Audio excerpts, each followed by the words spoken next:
Hello, everybody. So what we're going to be looking at today is section 4.7 of the book, which is going to be maximums and minimums of functions. I don't know. This is going to be a lot like what you did in Calculus 1. Obviously, it's going to be a little bit different because we're dealing with functions of two variables instead of one, but the ideas are very much going to be analogous. What we're going to learn how to do is we're going to learn how to find critical points of a function of two variables. Um, that should be generally straightforward. Um, we're going to use a second derivative test to classify critical points as either being maximums or minimums or neither. And we'll learn what a saddle point is along the way.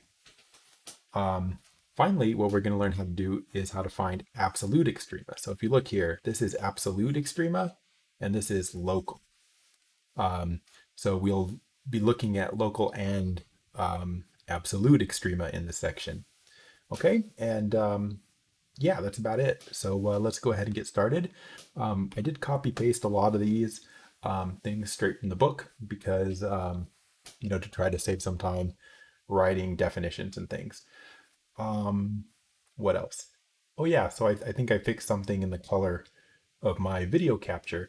So hopefully, it'll look a little better just in general. Like what was happening before was colors like this gray color were being clipped to white, which probably made this grid harder to see. And who knows how much of that makes it on YouTube anyway. But anyway, I fixed something. It should look a little better. Okay, let's go ahead and get started. So, in order to get started with this topic, we need to know what critical points are, and we need to be able to do something with critical points. So, the idea of critical points is going to be the same as critical points as you learned it in Calculus 1, right? So, in Calc 1, a critical point of f of x was a point in the domain, had to be in the domain because if it's not in the domain, it's not, a possible maximum or minimum. So critical point of f of x was a point in the domain where the derivative f prime was either 0 or undefined. So that was your definition of critical points before this class. During this class, right, it's a slightly different definition. It's pretty much identical though, right? So we're still got a function. This time it has two variables. So now you have a critical point x, y. It's a critical point if both partial derivatives are 0 uh, or one of the partial derivatives does not exist. So it's basically the same definition, right? Derivative 0 or undefined. It's just this time if the derivatives are 0, it's both of the partial derivatives have to be 0. And that's the only difference. And of course, we're doing this for the same reason you do it in Calculus 1, and then that is that maximums and minimums happen at critical points. So that's why we care, but we'll get to that in a minute after we learn to calculate critical points. So let's just do some samples here and make sure we can handle finding a critical point. This looks annoying, so let's do it. So let's see, find the critical points of f of x, y, square root. What do we have? We have 4y squared minus 9x squared plus 24y plus 36x plus 36. Okay, so there's a function and we want to find all of the critical points, right? So of course we look at our definition here and we see that what we need to do is we need to figure out where those derivatives are either 0 or undefined. Okay. Unfortunately, I think do we have the case where it's undefined? That's annoying, but we can do it. Um, okay. Yeah, let's just get started. So, in order to do anything with this, we need the partial derivative. So we're going to, step 1 here, compute fx and fy. Right? We need those partial derivatives. So fx, I'm not going to go into too much detail on finding this derivative. So this is a square root. So the derivative of a square root is 1 over 2 square root. All that same stuff.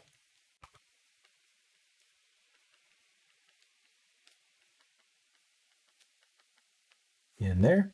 And then you have to multiply by the derivative of what's inside with respect to x.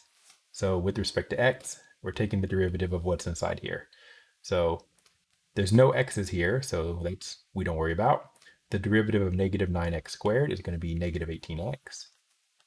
The derivative of 24y, 0. The derivative of 36x, 36. I guess that's it.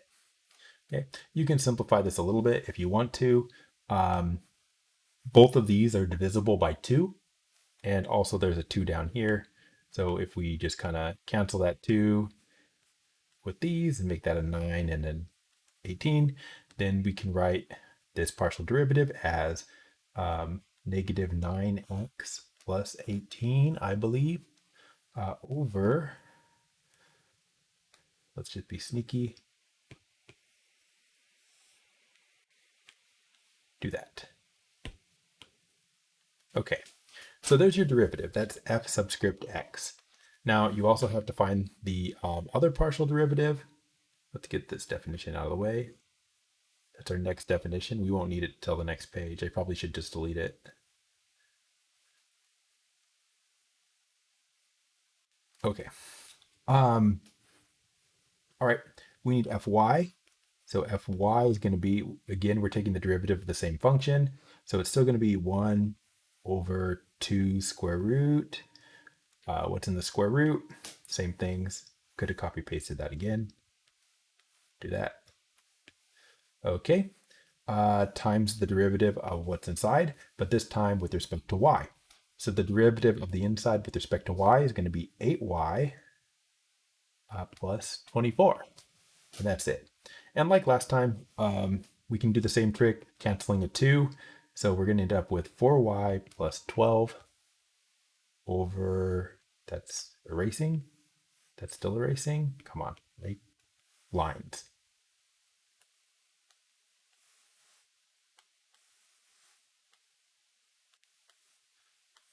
Over that square root. Okay, so we got these two partial derivatives here. So we got one right here, and we got the other one right here. Okay, so what you then need to do is we need to look for critical points, right? So critical points are places where both partial derivatives are 0 at the same time, or places where either of the partial derivatives are undefined. So let's look for critical points. So I just want to write this to be clear. Both fx and fy need to be 0 at the same time. If for the for that first condition where the derivatives are 0.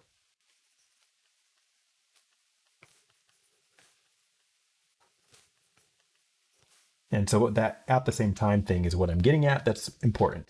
In this problem, it's actually not important, unfortunately, but in general it is. So you have this first one is 0 here.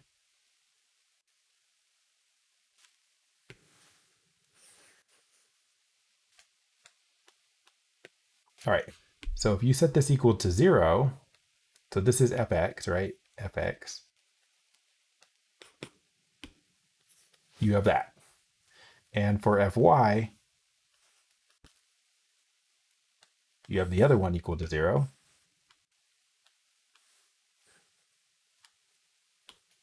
There. So this is what you need to have. have happen. Now, hopefully you guys are comfortable with this. You're in Calculus 3, so I hope so. But, recall that when a over b equals 0, whenever you have a fraction equals 0, it's just the numerator that matters, right? If the numerator is 0, then the whole thing will be 0, provided the denominator is not 0. So when ab equals 0, um, then a equals 0. What that means is that setting these equal to 0 is a lot easier than it looks. We get to basically throw away those denominators and just say, well, what we're actually looking at is negative 9x plus 18 equals 0, right? The top here and the top here also has to equal 0. Okay, so just because you have denominators, don't think that that automatically means that your problem's hard. Okay, so you end up with these. Now you have to solve these, and that's going to be easy. All right, solve them. So let's solve this one. So move the 9x over, x equals 2. Okay, here, move the 12 over to the other side, divide by 4. There you go. Okay, so if you need both of these to happen at the same time, well, the only point that makes both of those happen at the same time is 2 comma negative 3, right? So 2 comma negative 3 is a critical point.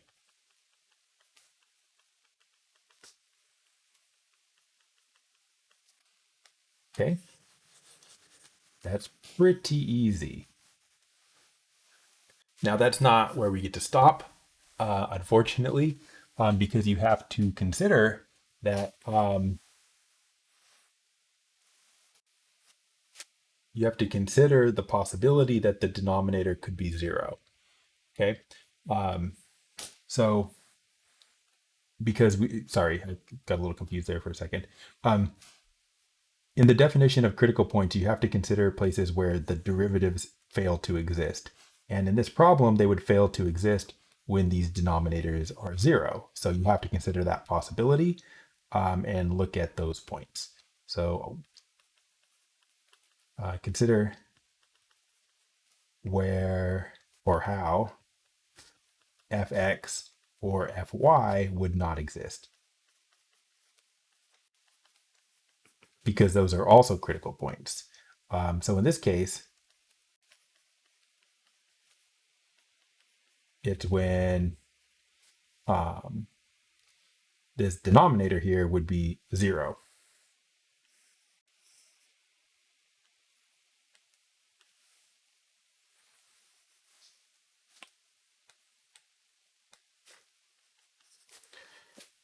So you'd have to figure that out. So you try to figure out what's going on there, see if that has a solution.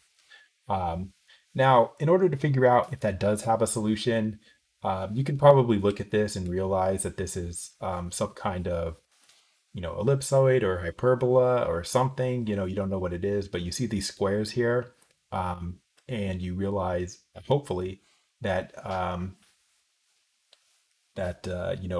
if we complete the square, that kind of thing, maybe we can figure this out. So you try it. So let's try it. So I've got 4y squared minus 9 squared plus 24y plus 36x plus 36 equals 0. One thing, by the way, I'll just mention is if you're in a rush here, what you might want to do is head over to Wolfram Alpha, and you could get this solution here without too much trouble just by typing in your equation here. And as you go further and further in math, um, you start kind of taking more and more of these shortcuts, because you get to the point where you're like, well, yeah, I mean, I can spend some time trying to solve this equation to figure out where it equals 0, or I can just, check on a computer if it's going to equal 0 anywhere, and if it doesn't, then I don't need to, uh, waste my time. So what do we have here? Uh, hmm.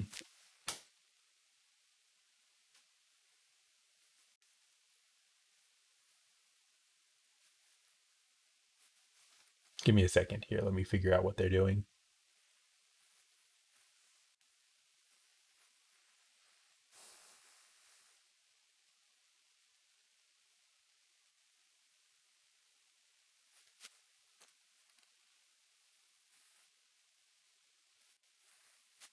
Well, that's terrible.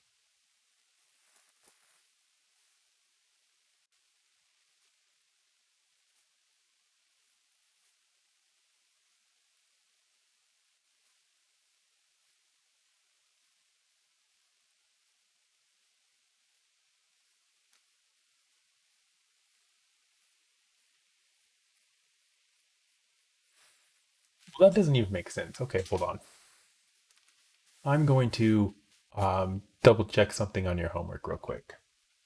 We're 15 minutes in, so I'm definitely not stopping this to check it. We're just going to check it here. What I'm checking here is this. So this right here is a parabola, right? And so um, on that parabola, the derivative fails to exist. So since the derivative fails to exist on that parabola, because that's where this equation is satisfied, every point on there should be a critical point. But your book is doing a weird thing here where they're saying they get that parabola and then they're looking for um, where the partial derivatives of that are zero. But why? That's not like part of the definition. Um, oh no, no, never mind. Okay, sorry. Ignore me. I just said a bunch of nonsense. They switched to a different problem, and I was like, "Why are they?" I didn't realize what they were doing. Uh, okay, sorry. Um, okay, yeah. All right, that's fine. So back to this. Sorry about that. So anyway, when we did this, we did it on a computer, and we saw that that was the equation of a hyperbola, which you could put in standard form, but you do not need to. So I graphed it on a computer.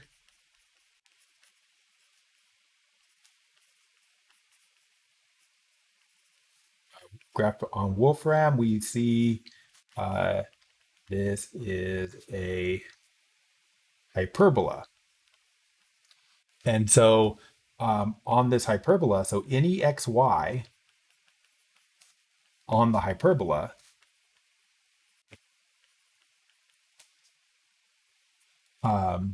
make the denominator there, right? Make that equation zero. So they make that equation above uh, and the denominators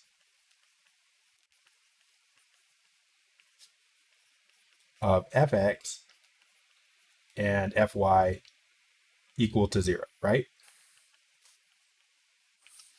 So that means technically every single point on that hyperbola um, is a critical point,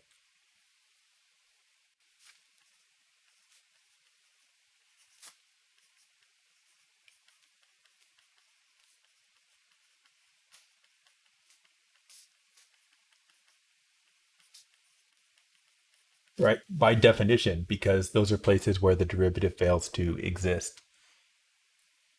Um, okay, yeah, so that's fine. Most of them don't work out this way. Um, so for most problems, they work out a little bit easier than this. We're going to do the second example here, where we're not going to where we're not going to have that fails to exist thing going on. So our next thing is we're going to be doing is we're going to find critical points of another function.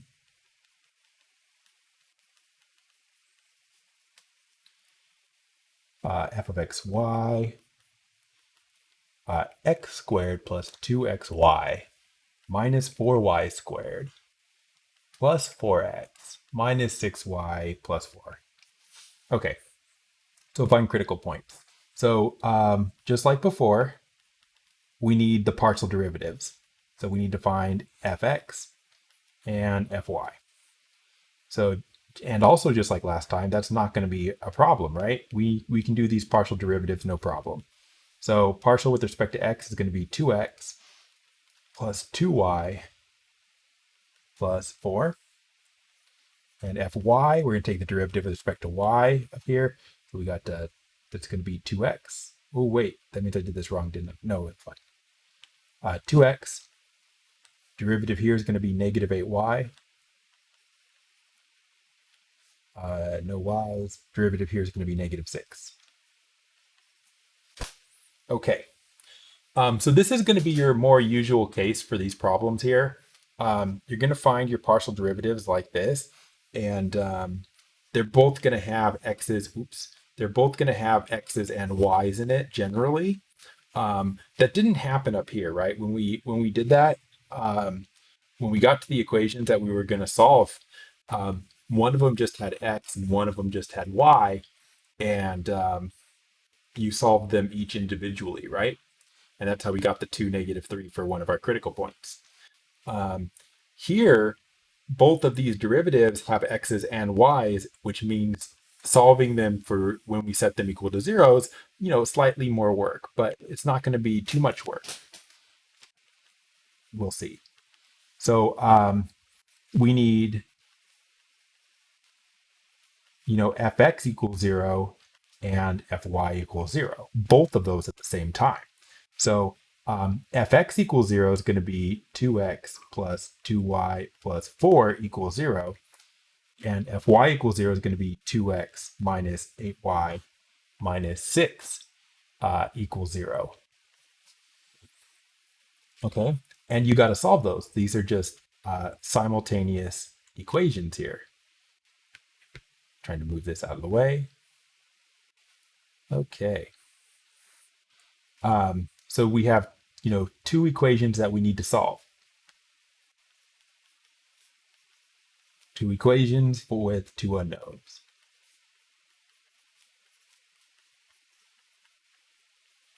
Okay, you can use any method you want. So like if I call this equation 1 and I call this one equation 2, and you're trying to solve these equations, you can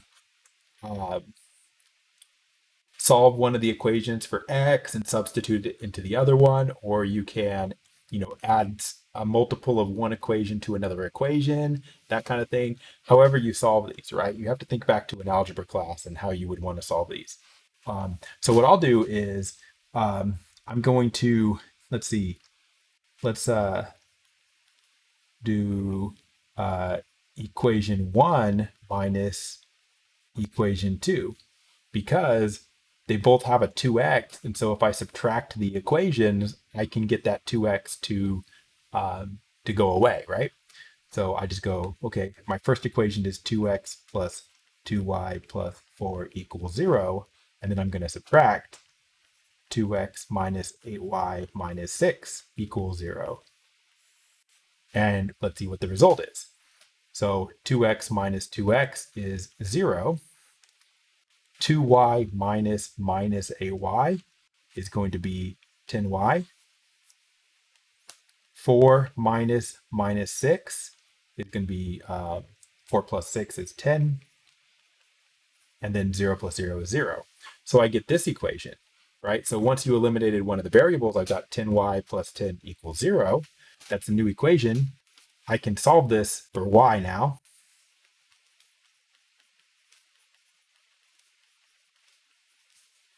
So you have 10y plus 10 equals 0. So, y is going to be minus 1, but you can move over the negative 10. You can divide by 10. And you find y equals minus 1. Now, once you find y equals minus 1, you need the x value that goes with it. So you have to go substitute that into one of the equations to find the x value.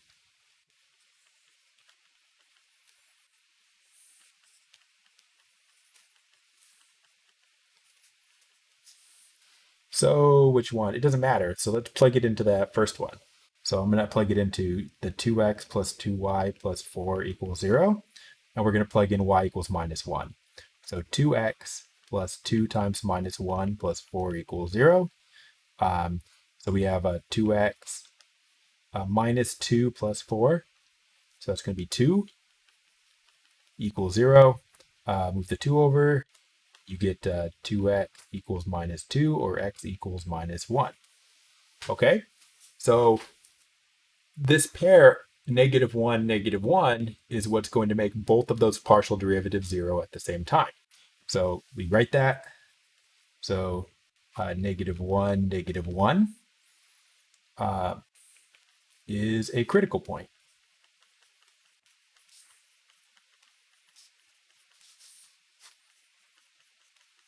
How about just like that?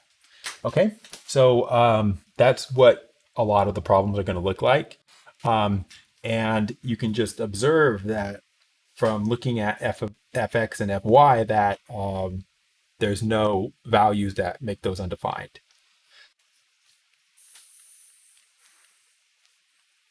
No xy makes fx or fy undefined. Right. So really kind of having this thing happen with like the previous problem where there was this big denominator and the denominator could be 0 on a parabola. And so technically those were critical points. That doesn't happen very much. More usual case is what we had in this problem. Okay, so that's finding critical points. I'm not going to do more critical points right now because um, we are going to momentarily find maximums and minimums. And of course, the first step of that is going to be finding critical points. So yeah. All right. So let's, I think we can drag this up now. Let's put it here. All right.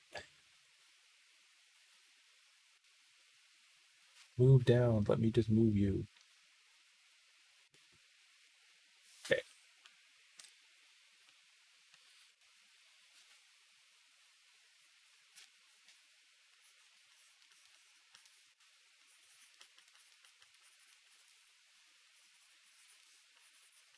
Okay. So we're going to look for local minimums and maximums now. Okay, so in order to do that, we want to look at definitions. I'm not going to, rewrite these. I'm just going to comment on the definitions here. So let's just read it. So let z be a function of two variables, of course, defined and continuous on some set containing a point. Sure. Okay. Now we call that point a local maximum if the function value is bigger than the other function values around it. Okay. So the idea is pretty simple. Like if you've got, you know, like z equals f of xy like this, and then at the top here, you have your x0, y0. That's a local maximum if like that point is bigger than the points that are around it, right? So that's just saying, this is just saying this point is the highest point in a little interval around it. And it has to be a little interval around it because maybe this right here is the top of a mountain. But maybe if if you go a little bit further out um, on this function, right? Maybe there's another point that's even higher, like over here, right? So this could be a local maximum, but if you go down here, you can go up another mountain, and then there's another peak of another mountain. So this is a local maximum, and so is this, right? So this doesn't have to be overall the highest value. It just has to be this is the biggest value for all points within some disk, right? So that some disk is like just a little section around that point. It's the highest point. Like this one is like maybe in the highlighted portion, it's the highest point. Okay. So that's why it's local and not absolute, because it's the highest point around that point. Okay. There's going to be a similar definition for local minimum, where just if you're the smallest value in some interval, right? So turn the picture upside down. Also, there's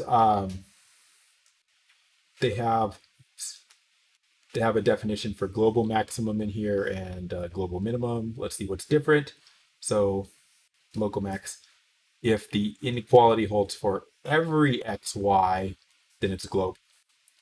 So if it's every xy, if this is the biggest function value in some disk, it's local.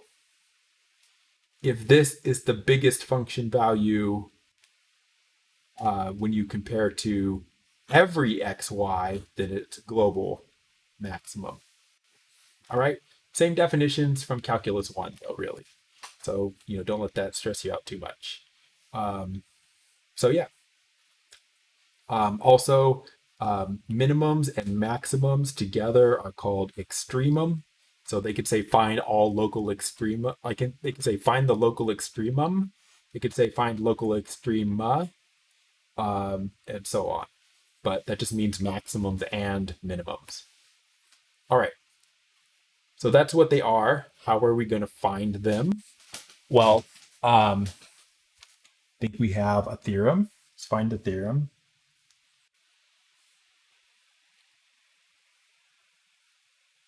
Looking for it. I think it's here. Yeah, it is. Okay. So if you look here, it says we got z as a function of two variables like usual. Partial derivatives exist. And then if f has local extremum, then the point is a critical point, right? So what that theorem is telling us is that the local extrema happen at critical points, right? So local extrema of continuous functions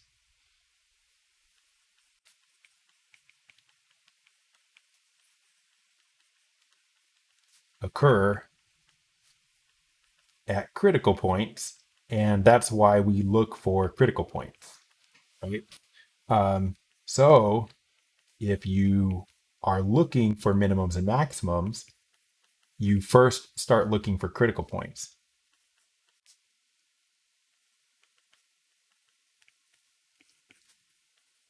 So if you're looking for minima or maxima, you start by looking for critical points.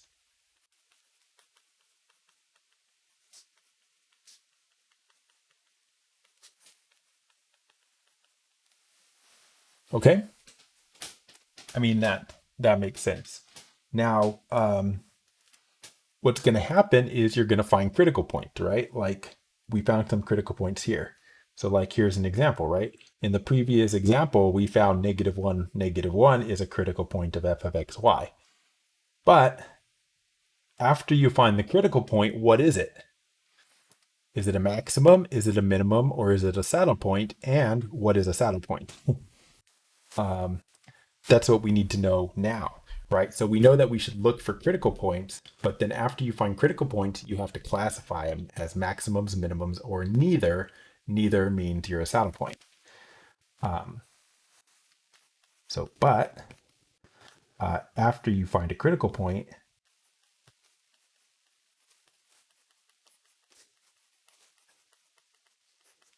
that point may be a local max, a local minimum, or a saddle point. Okay. And of course, this is a new word, saddle point. And so I will show you one of those. Actually, I think I'm just going to put the second derivative test on here, and then it's got a better picture of a saddle point. Okay. So, all right, let's look at pictures here. So just to look at pictures, of course, local minima, right? That just means the lowest point. So obviously that's a local minimum because it's lower than the other points around it. This is lower than the other points around it, so that's a minimum. So these are both local minimums. Maximums are the opposite. Highest point around it, that's a maximum. Highest point around it, that's a maximum. Okay, these are all critical points. However, there's another critical point right here. And so the reason that a point like this point is not a maximum or a minimum, even though it's a critical point, is because of this. So from this point, if you head this direction, right, the function gets higher. And if you head this direction, also the function gets higher, right? The function goes up in the directions that I drew. But if you move in a different direction, if you move 90 degrees away from that, if you move this way or this way, then the function goes down.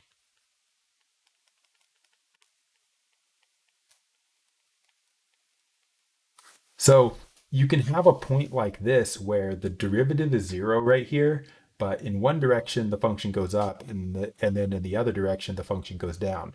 So this point right here is not the highest point, and it's not the lowest point around it, right? It's not the highest point because the points on the black line are higher. It's not the lowest point because the points on the purple line are lower.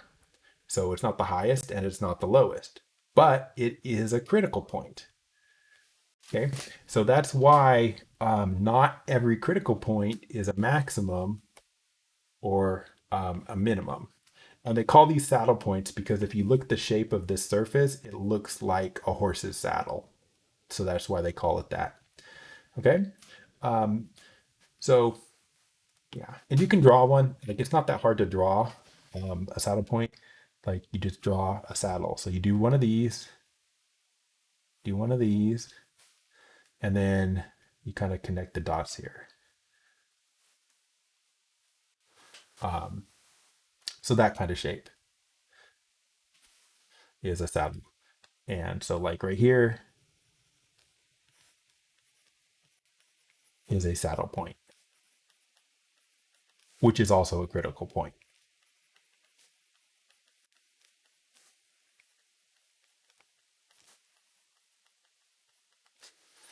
Okay, so there you go. That is what a saddle point is. And now that we know what they look like, there's actually a way to tell the difference between them, and it's with what we call the second derivative test. Now, there is a second derivative test in Calc 1, so it looks like this. In Calc 1, what you do is you say if like C is a critical point,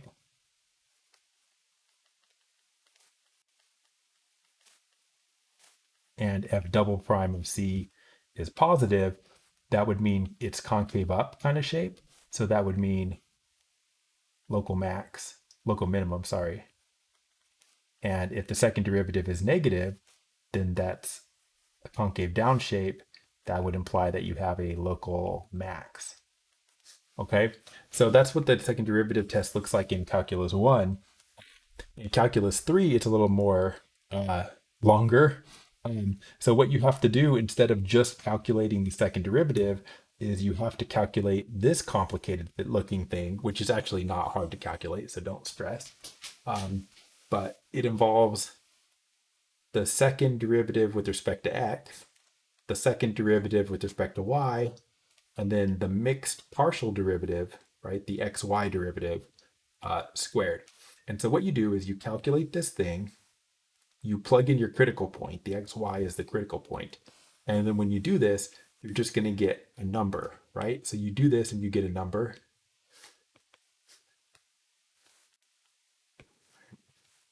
Come on, just let me write.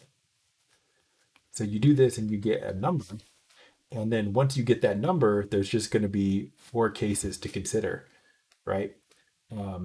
That thing could be positive, and the second derivative could also be positive, in which case you're looking at kind of concave up. And just like before, concave up shape, a concave up shape implies that if you're at the bottom of this concave up shape, then you are a minimum. Same thing here. So like this is concave up because the second derivative is positive. The second one is concave down because the second derivative is negative. So these first two here where the d is positive, but then the second derivative is either positive or negative, those are the ones that correspond to local minimum and local maximum based on the concavity, concave up, concave down. And then this one where d is less than 0, that's a saddle point. And basically what's happening when d is less than 0 is the concavity, there's different concavity in different directions, right? We didn't talk about concavity when we looked at the saddle point, but where's the saddle point? Let me find one, right? Um, like this purple curve is concave down, but this black curve is concave up. So in one direction, concave down, which would say your critical point is a maximum, the other direction, concave up, which says your critical point is a minimum. Well, it's not both, right? So when that happens, it's a saddle point, and that's what's going on when this d is less than 0. Um, so that's nothing. It's a saddle point, not a minimum or a maximum. And the last case is where this thing is 0. That just means you can't use this test. This doesn't happen often because they don't really have a good way that they're going to show you right now for, testing for maximums and minimums other than this. So won't happen too much. So this is your test for second derivative test for maximums and minimums. And yeah, you just go through it. So you like have this written down, these conditions, and you can check if something's a maximum or a minimum or neither using the test. I think enough said about that. We just need to actually do it and see how it works out. Okay. Oh yeah, I want the problem solving strategy. Let me get that. Um,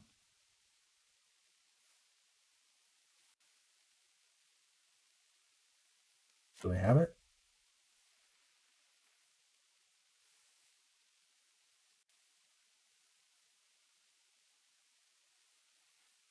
No, because it's right here. Hold on. I think this is what I want, but I think it's the wrong one.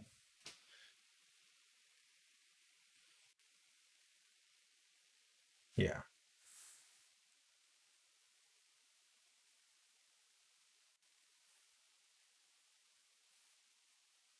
Nope. Sorry, I'm just looking for the picture here. You can't see what I'm doing. I just want the picture. Well, okay, it's not there. I'll just write it. So strategy to find local extrema. Okay. So again, I'm assuming that you satisfy all the requirements for that. So this is going to be, let z equal f of x y have, um, first and second derivatives that are continuous.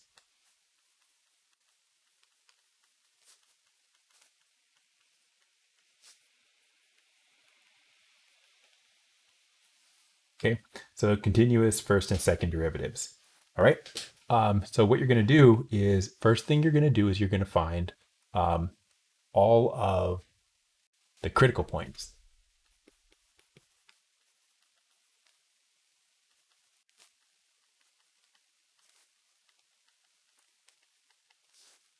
So determine the critical points of f, where fx equals fy equals 0. Um, okay. They also say throw out any critical points where the partial derivatives don't exist.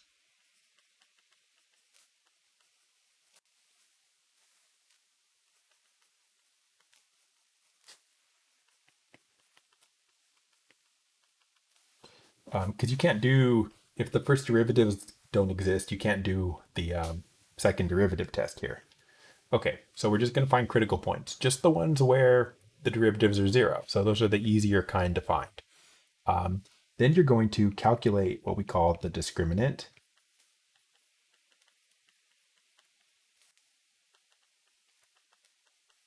D. So D equals fxx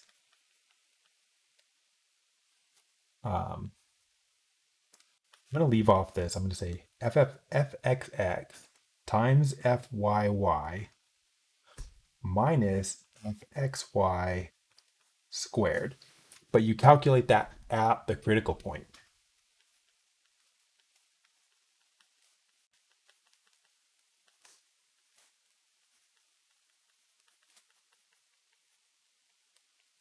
So you get a number for each of those, okay?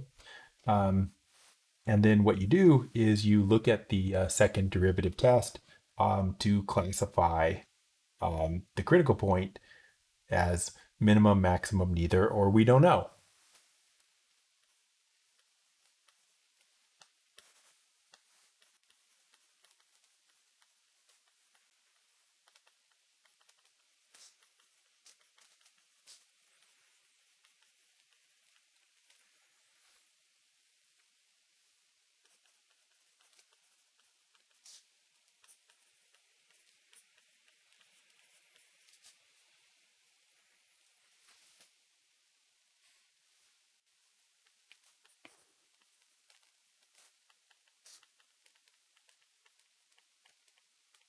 Okay, so that's it. So you are just going to find the critical points, basically classify them according to our rule. So let's just pick question here. I'm going to look at this one to see if they're trying to be sneaky. I think not. Okay. Ooh, yeah, that is kind of sneaky. Okay, we're going to do that one. Yeah, we're going to do one that's a little bit the harder of the two examples that are in the book. Maybe that's more helpful. Okay, so what we're going to do is find the critical points and classify them. I'll just say all local extrema. And g of xy is 1/3 x cubed plus y squared plus 2xy minus 6x minus 3y plus 4. Okay, so what do? First thing we do is we look for all critical points. And we do that by setting the partial derivatives equal to 0. So we've got to find the partial derivatives. So gx, partial with respect to x. So partial of 1/3 x cubed is going to be just x squared. This is 0. Partial with respect to x is going to be 2y.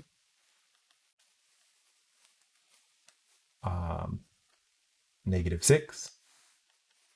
And that's it for x's. So next part, partial with respect to y. So that's nothing. This is going to be 2y. This is going to be 2x. So 2y plus 2x.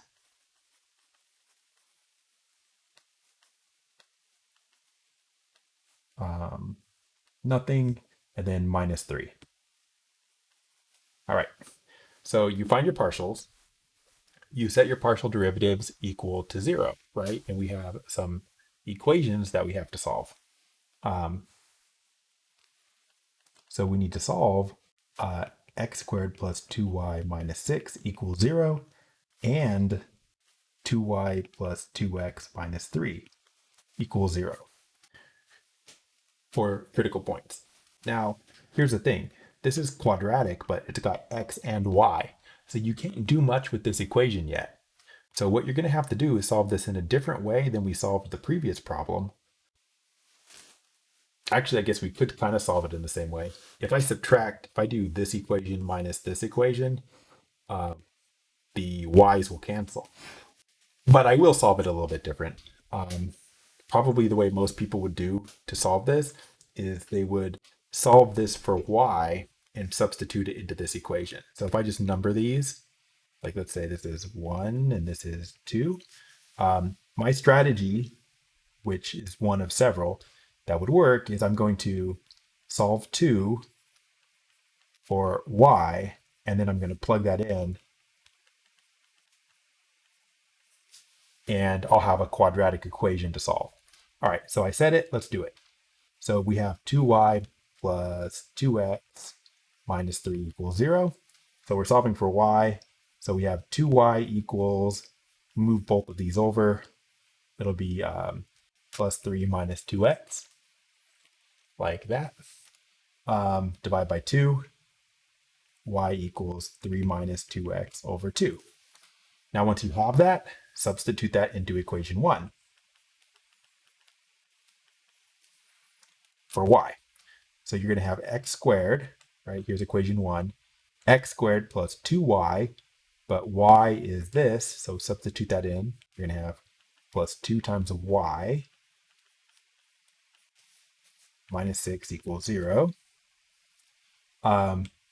The 2's are going to cancel here. You're going to end up with x squared plus 3 minus, is that supposed to be 3 minus 2x? I kind of changed that into a 3.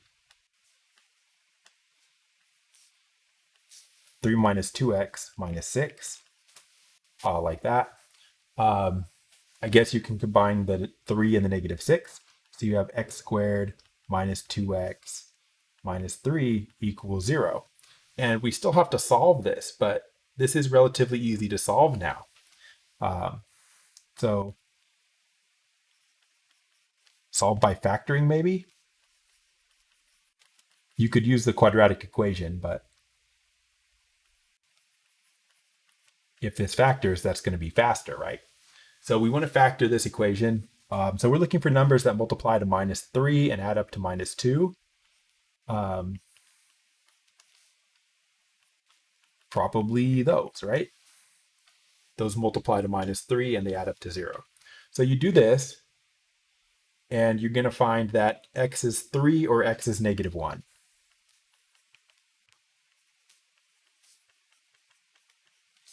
And both of those are going to be answers for us. Okay? Now, for each of those, we need the y value that goes with it.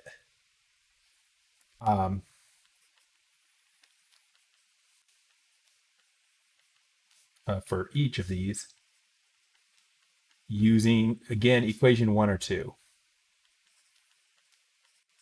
2 is going to be easier. So equation 2 was this one right here, right? Or actually, since you're looking, if you're trying to find y, this is already solved for y. So if I give this a number, 3, we'll actually use that one. So let me just copy this. Bring it down here. And we need to use this equation for x equals 3. And we'll get y is 3 minus 2 times 3 over 2. So 3 minus 6 is negative 3 over 2. Okay. And also we need to do this for x equals negative 1. So y equals 3 minus 2 times negative 1 over 2, which is, this is 3 plus 2 is 5 halves. All right, so what's the punchline? So the punchline is we have 2 critical points. So we found 2 critical points. So the first one was x equals 3, right? And then the y value was negative 3 halves. And the other critical point was x equals minus 1, y equals 5 halves. And that's your critical points. All right, so you find your 2 critical points here. Well, now we actually have to classify them. So you have to classify them using that second derivative test, which means before you do that, you have to calculate that thing called d for both of them, which means you need second derivatives and so on. So I call that step one. I just put one and then a circle.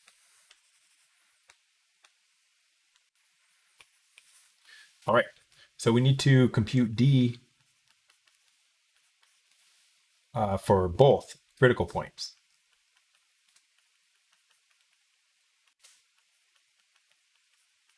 All right, now in order to do that, you need the second derivatives. So I'm scrolling way up here. I'm going to take these first derivatives, which something you can see.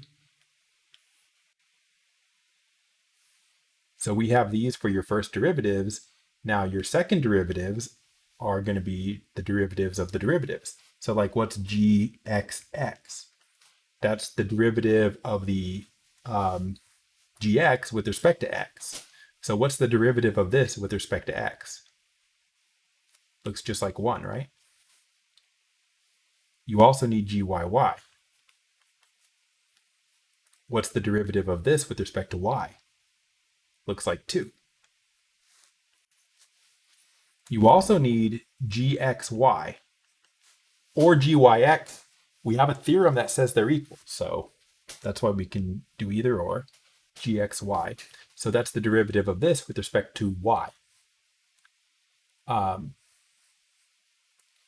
feel like I made a mistake here. Oh, I know what I did. Sorry, there was a little mistake. When I copied this, I did not get that 2. The 2 didn't copy. So there's supposed to be a 2 here, which means that's wrong. So actually the derivative here with respect to x for gxx is going to be 2x. Sorry about that. I think the rest is correct. Okay. And then now gxy is the derivative of this with respect to y, which is going to be 2. Okay. So you calculate all this. So you take all your derivatives, and then by definition, d, which is a function of x and y, is equal to, it's the gxx for x and y times the gyy for x and y minus the gxy of x and y squared. So in general, your formula for the d is gxx, which is 2x, times gyy, which is just 2. On a lot of these polynomials, you get just numbers for these, minus gxy squared. Gxy is also 2, like this. So in general, dxy is going to be 4x minus 4. So that's the equation here. Turns out you don't need the y value for anything. That doesn't matter. That's just true. All right. So now for each of the critical points, we can do this test here. So so let's just say step 3. I know we could have plugged them in now, but I want to just kind of move on to step 3 here. So for critical point, what's one of the critical points?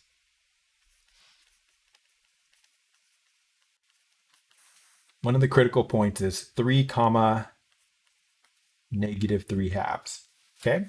So for 3 negative 3 halves, what we can say is that the d of xy is, you're plugging x comma y in here, 4x minus 4. So that's going to be 4 times 3 minus 4, which is 12 minus 4, which is 8. Okay? And that's one of the things we need, but go look up at the second derivative test. We need to know, first of all, the sign on the d. We just calculated the d, so we know it's positive. But also, you need to know the sign on the xx derivative. Technically, you could actually use the yy derivative as well, but you need to know the sign on the xx derivative. That's what it says here. Okay, so you come down here. So this was 8, which is positive, and gxx of, what was it? 3 negative 3. I should have put in the 3 negative 3 halves. And then gxx of 3 negative 3 halves is what? Where's gxx? It's 2x. So that's 2 times 3. So that's also positive, right? So you've got this is greater than 0, and this is greater than 0. So greater than 0, what did the second derivative test say? I can scroll up and look at it, but also remember that this is really the second derivative test. So this means concave up. So that means this kind of shape, which means we must have a local minimum. But you can just go and check. You can just go check the second derivative test here and see that positive is local minimum. Okay. So we got these signs here, positive, positive.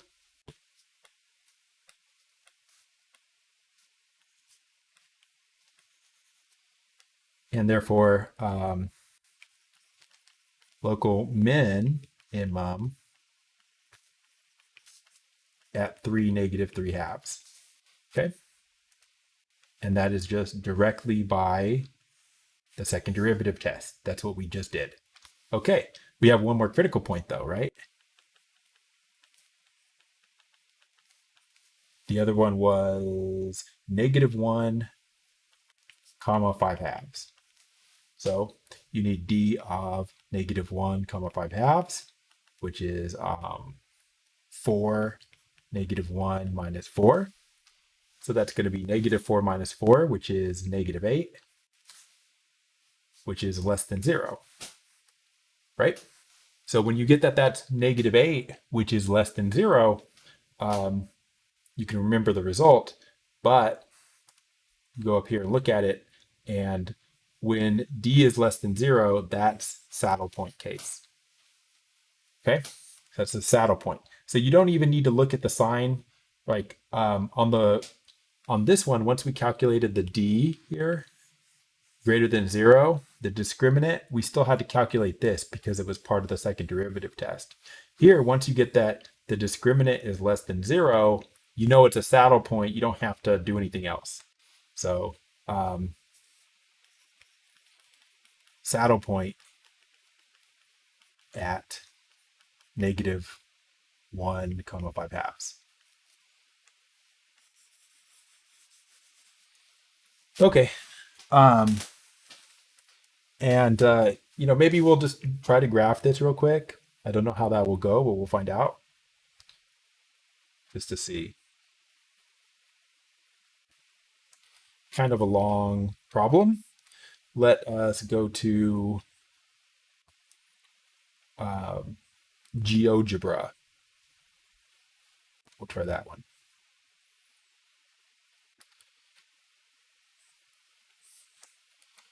Right, Wolfram Alpha doesn't let you rotate it and stuff. Okay, so let's go 3D calculator.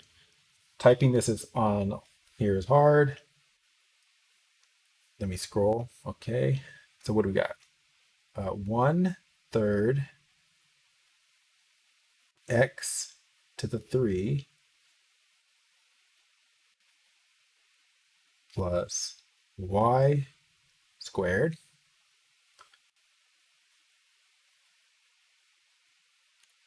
plus 2xy minus 6x minus 3y plus 4. Ooh, okay. Let's see if we can do something with this.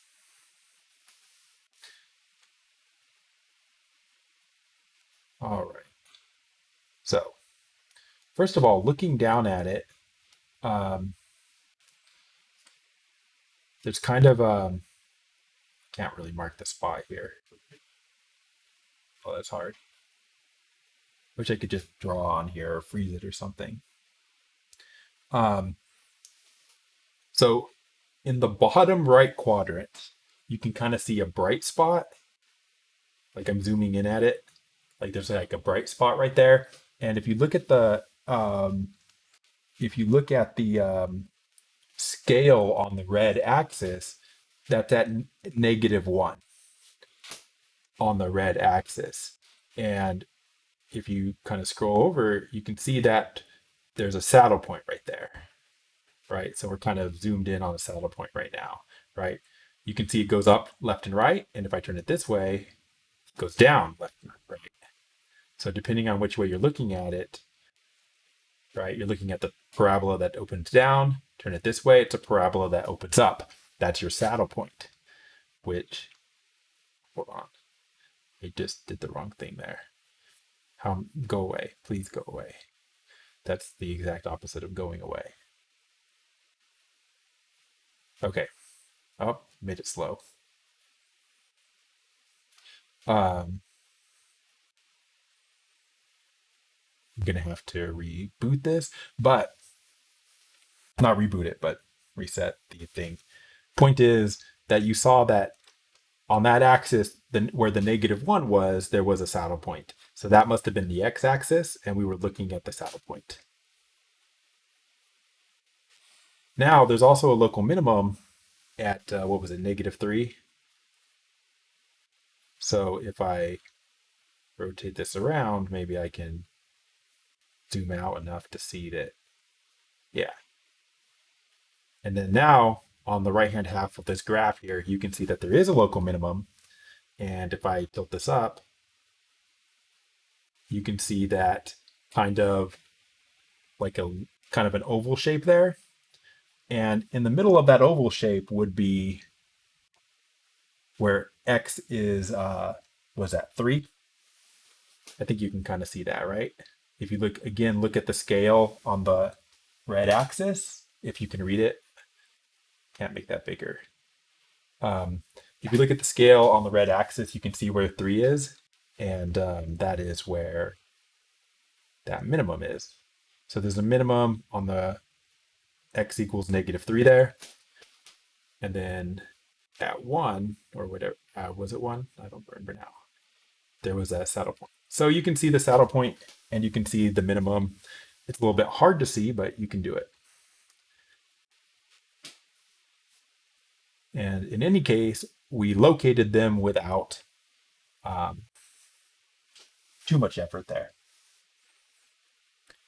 Okay, so that's pretty much it for local extrema. You find the critical points, and then you apply that second derivative test, which will test them for minimums and maximums. Okay. The other thing you need to do is, oh, hold on.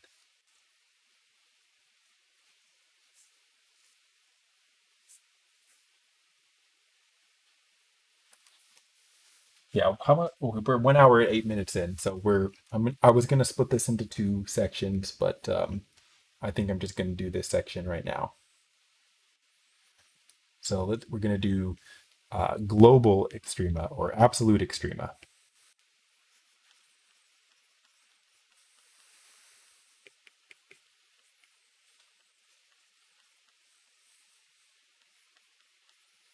So absolute extrema on a closed domain. Okay, let me get a picture so I can point at something. Photo library. This one will work. Good. Okay. So what I'm showing here is a function. Okay. And so this function right here has an equation, which is right there. Let me just write on it here.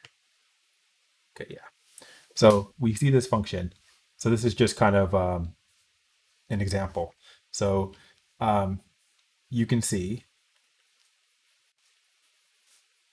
that, the function, I'm just going to call it f of xy instead of z, is square root 16 minus x squared minus y squared has a local and in fact also absolute max at 0, 0, and I don't know what the z value is. You could calculate it. Actually, it would be 4, but it doesn't matter. But point is right here at the top, right? So right there at the top of that thing, there is a local but also absolute max. Okay. Um, and if you tested it, 0, 0 would be a critical point of this function. Okay.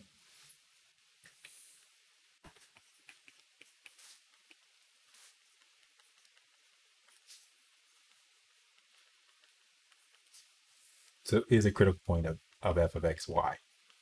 Okay. However, if you look at the bottom of this graph here, um, if you look at the bottom there, um, that's where the absolute minimum is, right? So the function also has an absolute minimum actually around the entire bottom ring there,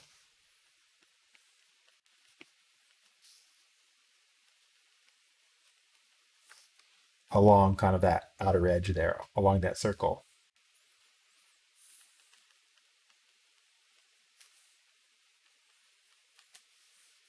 Okay. And that lower edge where it has the absolute minimum, which is like 0 or something there, um, those aren't critical points of the function. Those are the boundary of the domain of the function. Okay. Uh, so that minimum is along the boundary. I know I said that, but it's along the boundary of the domain of f.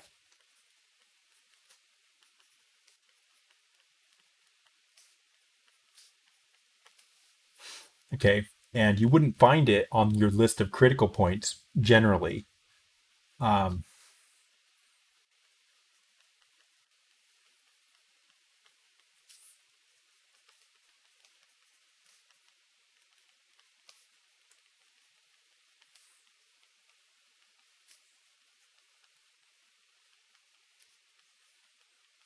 and the point that I'm trying to make here is that when you have an absolute maximum or an absolute minimum, it might be a critical point, but it also might be on the boundary of the domain.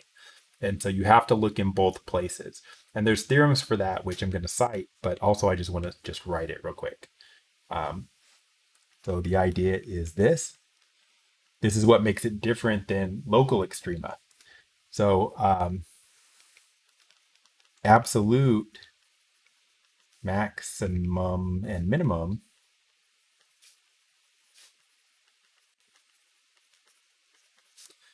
can occur at critical points,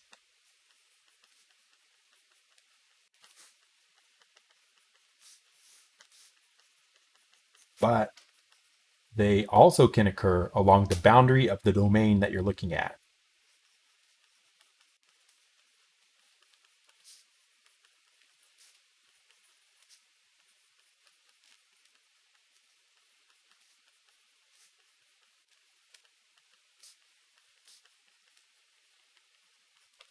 Okay, and so that's the key there. And so the procedure is different when you're looking for absolute extrema on a closed domain. Okay, so let me scroll down a little bit. We want the theorem, first of all, and then I want the procedure. Okay, that's the procedure. That's not where I want it. Delete, go away. Um,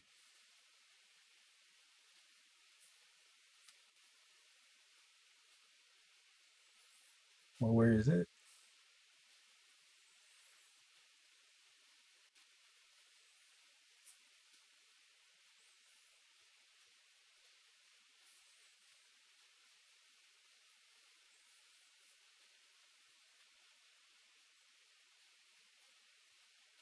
It's right here. Okay. Yeah, that's not really it. Okay. I don't have it. I'm missing it again. Um, okay. So finding extreme values of function of two variables. So this is what I just said, but this is the theorem that says it. So, okay. So this is more precise than what I just said. So z equals f of xy is a differentiable function of two variables defined on a closed bounded set. Now, the reason it has to be closed is because closed, if you remember, is a set where the boundary is included. So, like if it's a circle, like if it's a box that's closed, and if you don't want to include the boundary, it could be an open box, but that's not what we're talking about here. So closed bounded set. Then f will obtain the absolute maximum value. Now that's the extreme value theorem, which I didn't write here. I'm going to write it below because I couldn't find the picture of it. But the extreme value theorem says that if this is the scenario that you're in, there definitely is a maximum and a minimum. So you know that you can solve it if that's the case. Okay, so f will obtain the absolute maximum value and the absolute minimum value, which are the largest and smallest values found among the following. So the value of f at the critical points, the value of f on the boundary. So critical points, boundary. That's what you look at.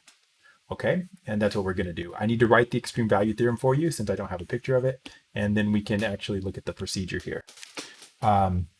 So I'll just write extreme value theorem.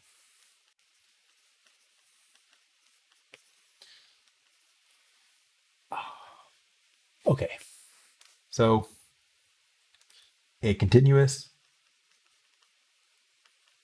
function f of xy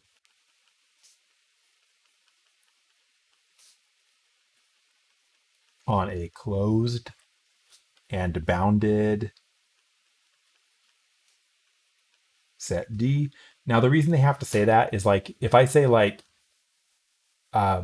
negative infinity to infinity for x and for y, technically that's closed, but that's not bounded, and it doesn't, it's not what we're looking at here. So on a closed and bounded set D,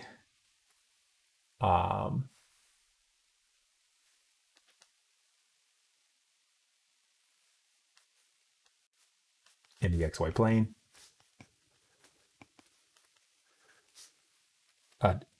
attains in absolute maximum and absolute minimum value.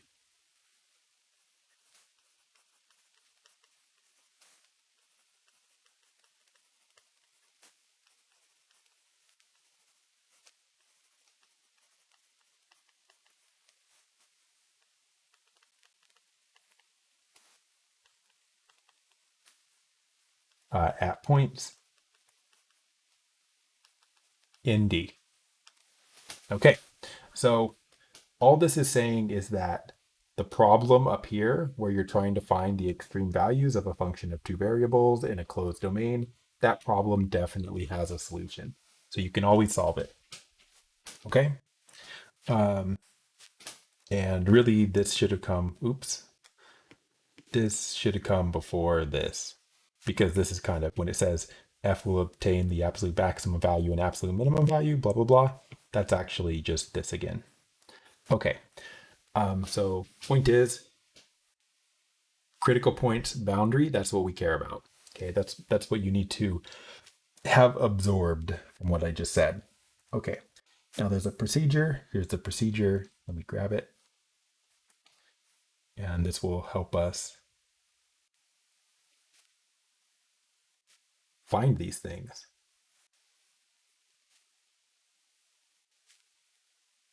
Okay, so here's our problem solving strategy. So this is a little bit different than what we saw for local extrema. So you still have to do some of it. So you still have to determine the critical points first of your function, but there's no second derivative test. What you're going to do is you're going to plug all of your critical points into the function. Okay. Now, then what you're going to do is it says determine the maximum and minimum values of f on the boundary. Yes, you need to do that. We'll see how. And then basically, once you've done steps 1, 2, and 3, like from 2, you find some function values, right? Calculate f. From 3, you find some function values, right? Maximum and minimum of f. And then what you do is you basically just compare all of the function values that you found in steps 1, 2, and 3. And the biggest one's the maximum and the smallest one's the minimum. Okay. And I won't follow this maybe exactly the way they write it, but I'll just solve it the way that I think to solve it. Okay, let's go. So let's see how this actually works. So basically, what do we do with the boundary that's new?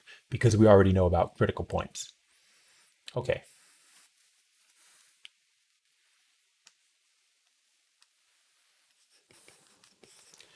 So find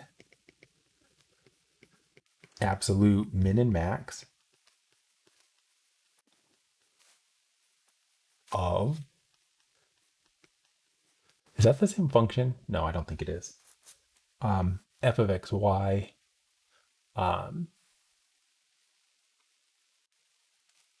equals x squared minus 2xy plus 4y squared minus 4x minus 2y plus 24. So this is all normal, right? Now this is where I give you the domain. Domain 0 less than x less than 4 and 0 less than y less than 2. Okay. So before we start, let's just make sure we understand what's happening here. So I don't know what this shape looks like. I mean, actually, I do. It's an ellipsoid, it looks like. But, we don't really care. The point is this. So, oops. The domain. So this is not the solution yet. This is just kind of background to hopefully help out your understanding. Background. Okay. The domain of f is given as 0 less than x less than or equal to 4, 0 less than or equal to y less than or equal to 2. So on the xy plane, where is that? So x is between 0 and 4. So you have x and you have y. So x is between 0 and 4. That's like, oops, 1, 2, 3, 4, right? And so in between 0 and 4, that's like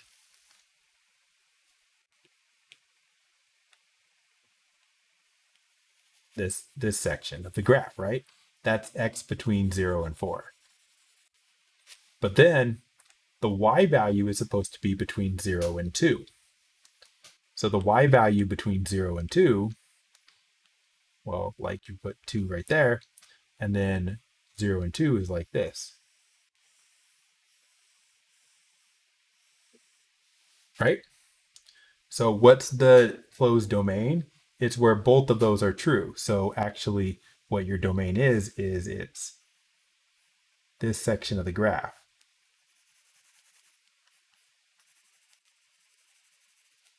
So does that make sense? Right? That's where x is between 0 and 4 and y is between 0 and 2. So just that section of the graph.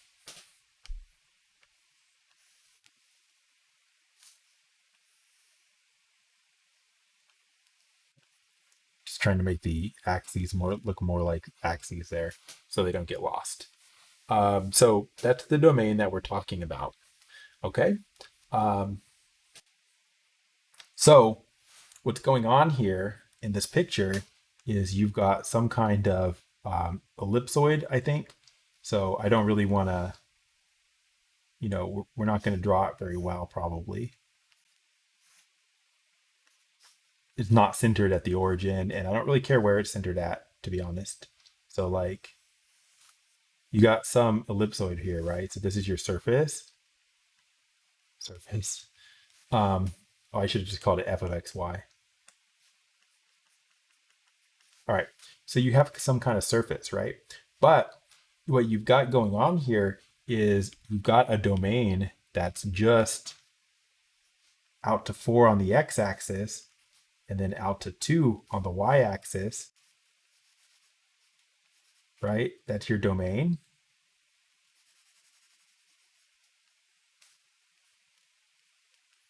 So that's your domain D. And so if you just kind of bring this up, like project that up through the surface, right? Then what's going to happen is you're going to have some kind of weird, not weird shape, but like there's some kind of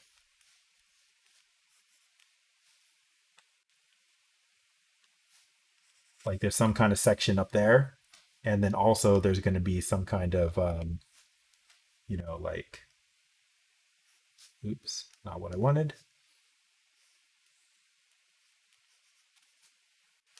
Some kind of section on the bottom, right? Where if you just shoot this rectangle up through there, then it goes through a section on the bottom and it goes through a section on the top. And so your maximum's going to be somewhere up here and your minimum's going to be somewhere down here, and it's guaranteed to exist. So yeah. All right. So that's what's going on. Okay, so there's going to be a max up here somewhere. And there's going to be a minimum down here somewhere.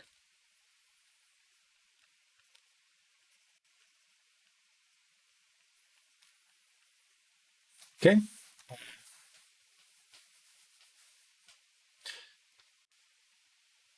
Yeah. I mean, I guess that's fine.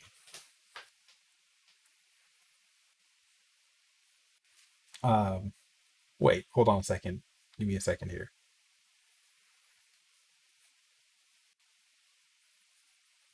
No, I lied about the shape. This is wrong. Hold on. Sorry.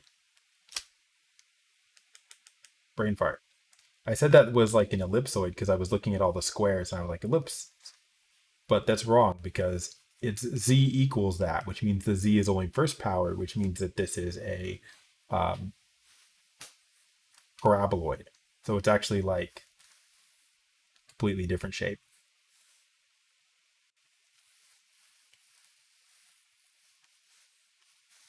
Right? Paraboloid.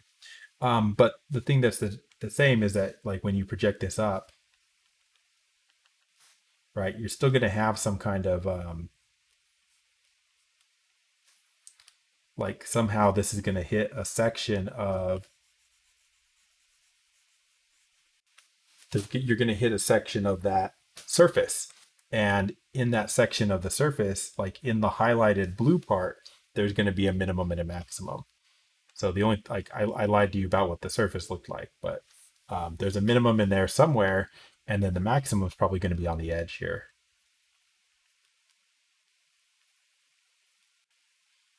So the maximum is going to be up there somewhere, right? So that rectangle goes up through the surface, it hits it somewhere, and somewhere along that little highlighted section is the minimum and the maximum. Okay, now let's get started here with the actual math here. So for the math here, what you want to do is, first of all, I guess we can just do it the way it says. Determine the critical points first, and then calculate f at each of the critical points. That's not generally how I do it. I kind of do everything at once. I do all my calculations of f all at once. But we'll see. So 1, compute all critical points. And I'm just going to make a list of them. I'm not going to do anything else right now. So where's my function?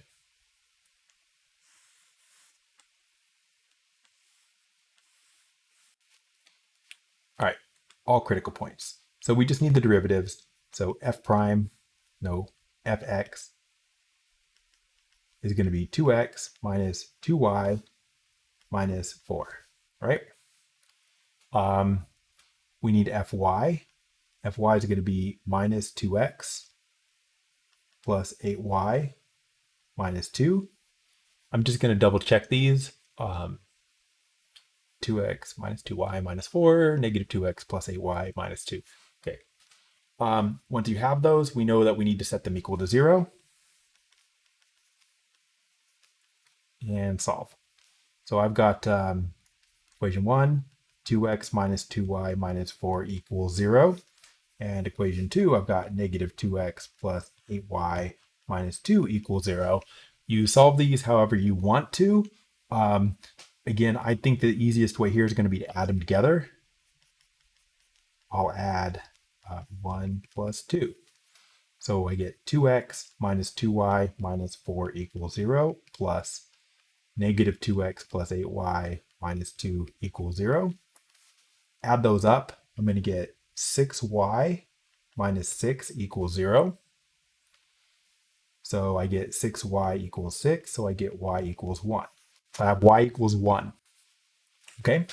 I need the x value that goes with it. So I plug that into 1 or 2. Let's say equation 1. Why not?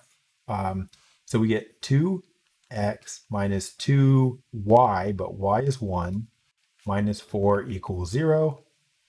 So I got 2x minus 2 minus 4 equals 0. So that's 2x minus 6 equals 0. So that's 2x equals 6. So that's x equals 3. Okay. So from this, I found that there's only one critical point, and it's 3 comma 1. Okay.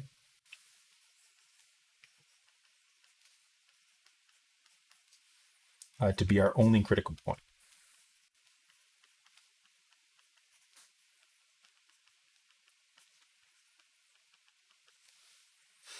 Okay. So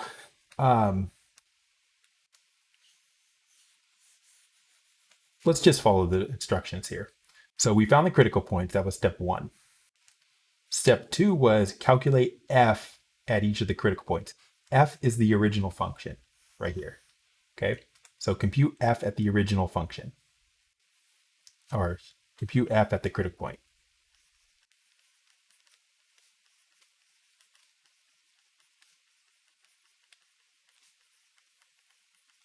Okay. So there it is. Duplicate it, drag it down here. We need to plug in 3 comma 1. So f of 3 comma 1 is 3 squared minus 2 times 3 times 1 is 4 times 1 squared minus 4 times 3 minus 2 times 1 plus 24. All right. I'm just going to say that that's 17. I stole that from the book. There we go. Okay. So that's the function value. So that might be a maximum or a minimum. We don't know yet. Okay. We have to do more calculations. We have to consider all of the boundary here. So that is going to be a possible max or minimum. Okay. Now, when I'm doing this like on a whiteboard, what I usually do is I like have a section where I'm keeping track of all these possible maximums or minimums. So like maybe I'll do that right here actually. That's not what I wanted. Okay, that's fine. Okay. So like what I do is something like this. So I've got this critical point, right? So I just go like f of 3 comma 1 is 17. Okay, so these are going to be places that might be maximums or minimums here.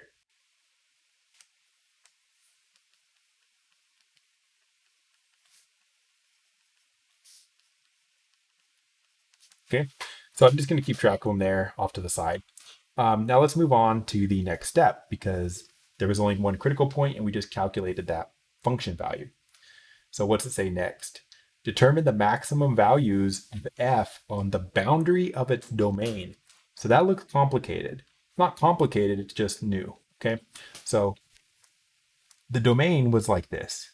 So we need to find max and mins on the boundary.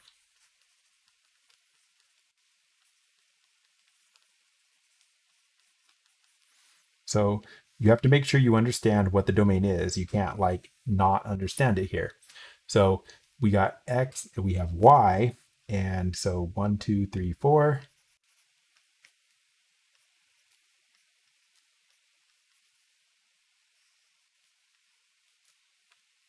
Right? This is our want a different color. Right? There's your domain in there. Okay. Now the thing is about this boundary is that this boundary actually has 4 edges on it. Okay. So the boundary is actually in 4 pieces.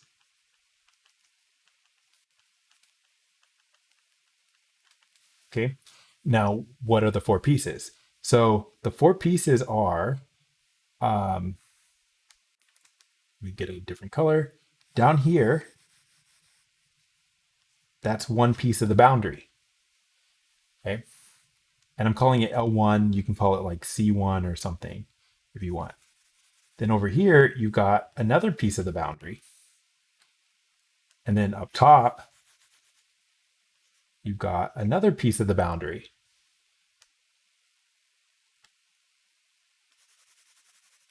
And then you've got a 4th piece of a boundary, right? So the boundary is actually in 4 pieces, and I called them L1, L2, L3, L4. The more pieces your boundary is in, the worse.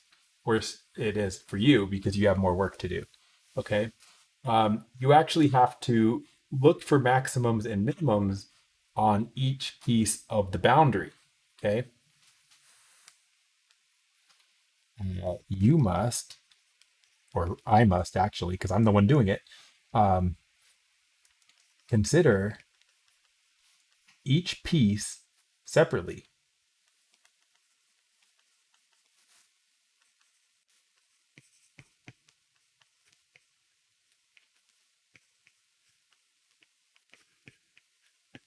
Okay. Now, how are we going to do that? So, like, when I say L1, what's L1? So on L1, L1 was that bottom piece, right? So you need to make sure you can describe this little piece here. So on L1, the X value is going between X equals 0 and X equals 4, right? So X is between, on L1, X is between 0 and 4, right? So you could write it this way.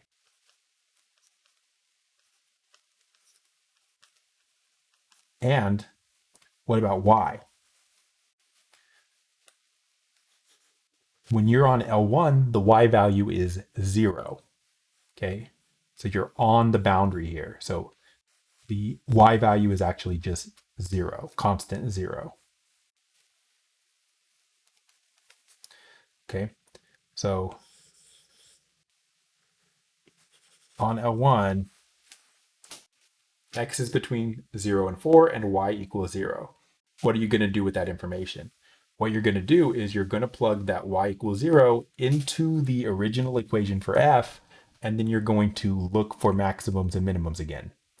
So what you want to do is plug the Y equals 0 into F of XY and then look for maximums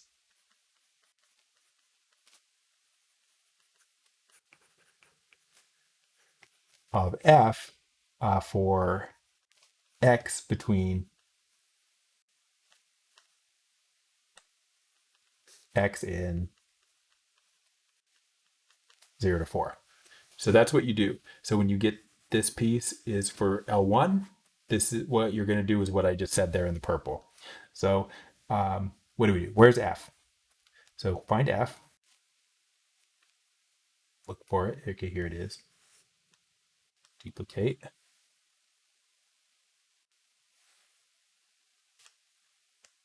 All right, so there's F.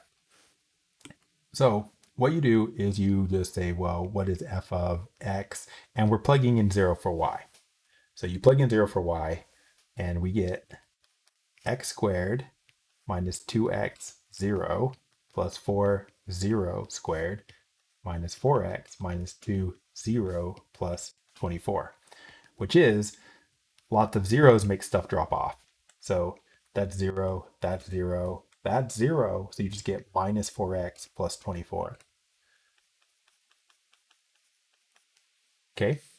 So you get an equation like this. And this equation here is now a function of one variable here. Okay.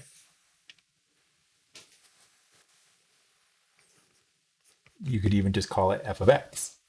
So on that section right there, now we need to figure out what the maximum and minimum of this parabola is. So now that's a Calc 1 problem. Now find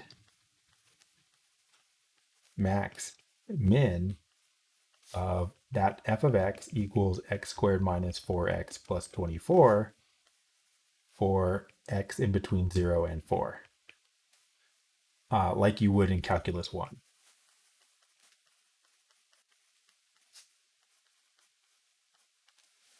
Okay, so that's, not the most fun to do, but this is what we got to do. So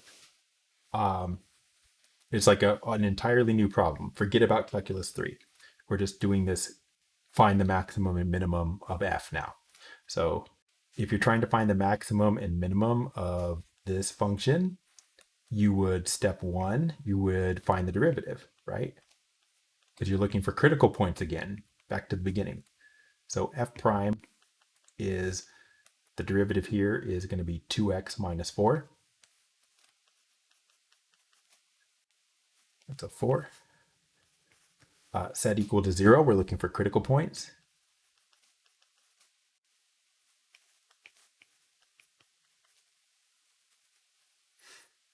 Okay, 4 equals 2x, x equals 2, right?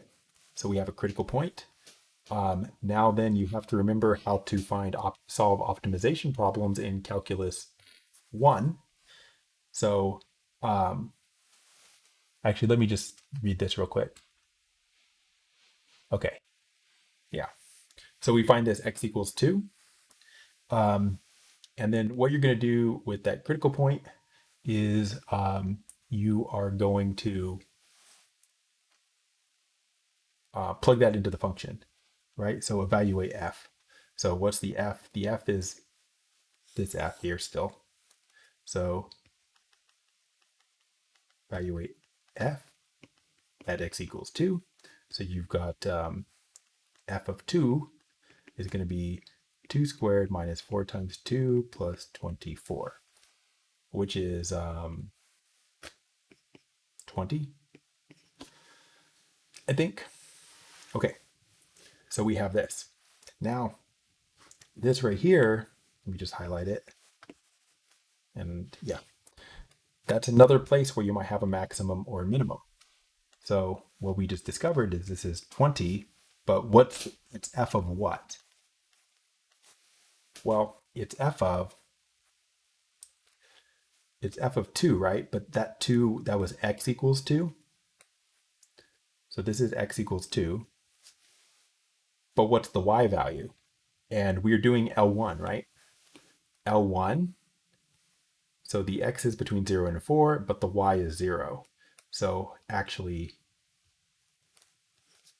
the y value is 0, right? So just x equals 2, and the y was 0 because we're on L1. So we have that. So that's another potential maximum or minimum. So like, as far as we know right now, that's the maximum and that's the minimum. Biggest and smallest values we've seen. Okay.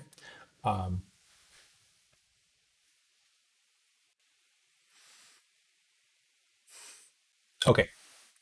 So great. We've just done 1/4 of that. Move on to the next boundary piece. L2. Okay. So on L2, where's L2? On L2, you're here. So the x value is 4, right? On this line, x value is 4. And then the y value goes between 0 and 2.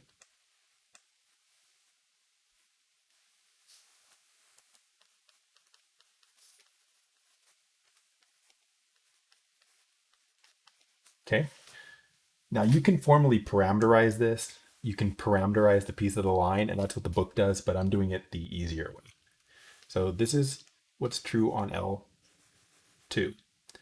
So you're going to plug x equals 4 into your f, right?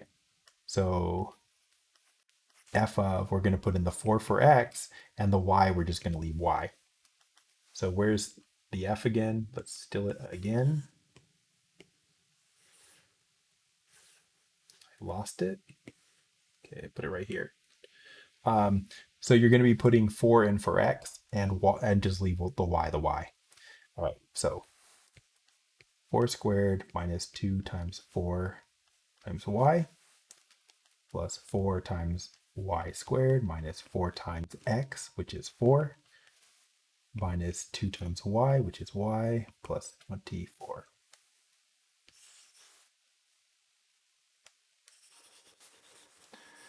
Okie dokie, work that out. You got 16 minus 8y plus 4y squared minus 16 minus 2y plus 24. All right, so I've got 4y squared minus 8y minus 2y, so that's minus 10y. Yep. And for constants, you've got plus 16 minus 16 plus, that's a 24. Okay.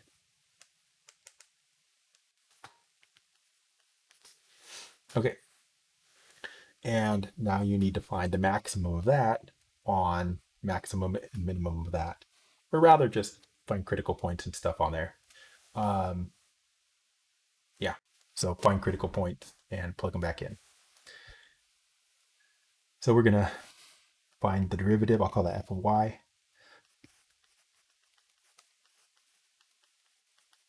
Find derivative. So like f prime. So the variable is a y this time, but we're still just got one variable, so we're just taking the derivative. So 8y minus 10, that equals 0. 0 equals 8y minus 10.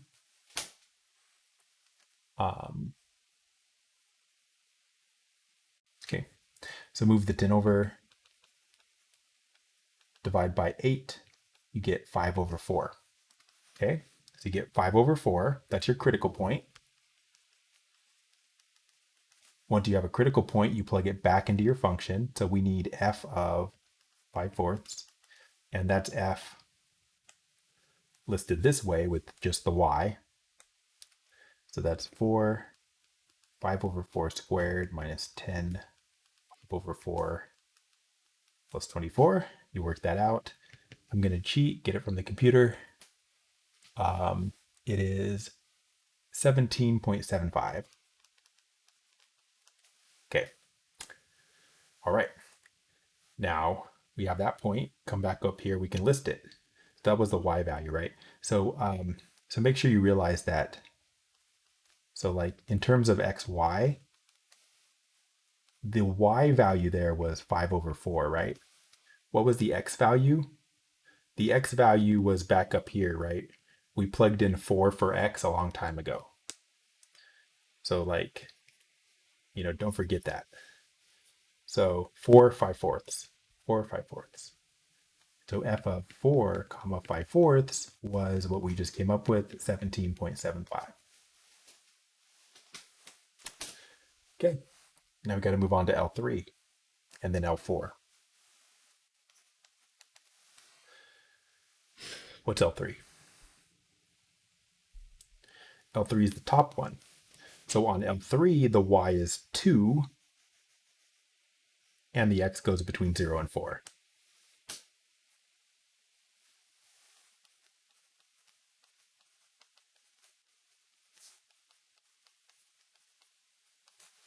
Okay, so again, we are going to plug y equals 2 into your f. So leave the x and plug in 2 for the y value. So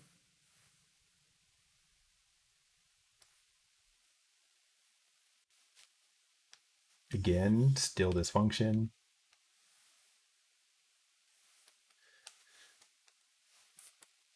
Plug the 2 in for y, leave the x.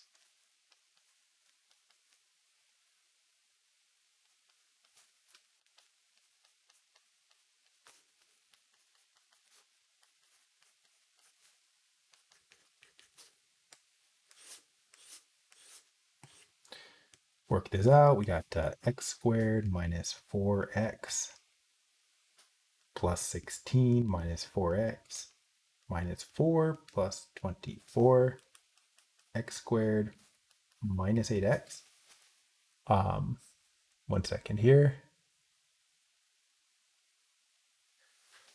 Plus 36. Okay. And you can call that f of x because it just has x's. And there you go. So from there, you're on L3. And then on L3, we're going to do the same thing we've done a bunch of times, critical points, etc. So find f prime. 2x minus 8. Set equals 0.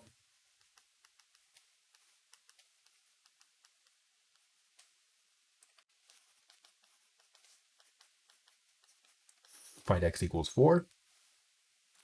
Once you find that x equals 4, actually, is x equals 4 allowed? Yes, because we're supposed to be between 0 and 4.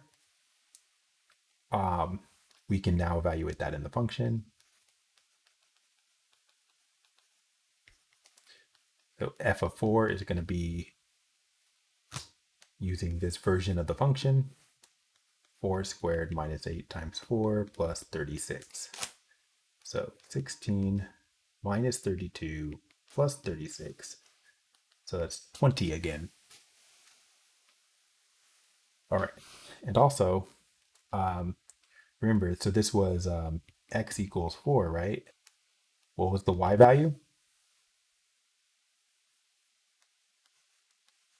Y equals 2, right? So on each piece of the boundary, don't lose track of what x and y are. So that's f of, what was it, 4, 2? And the value was 20. All right. So far, if we were stopping right here, the maximum is here, and the minimum is 17. So max 20, min 17, according to what we have so far. Okay. We are within sight of the end, almost. We're on the fourth piece of the boundary. So on the fourth piece of the boundary,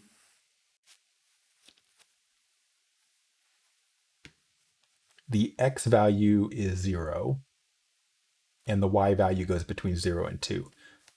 So x equals 0.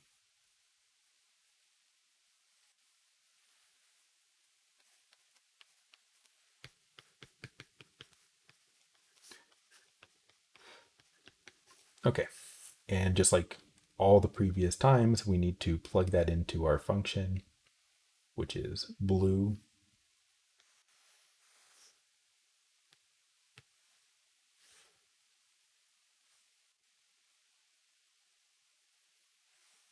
Okay, so we got f of,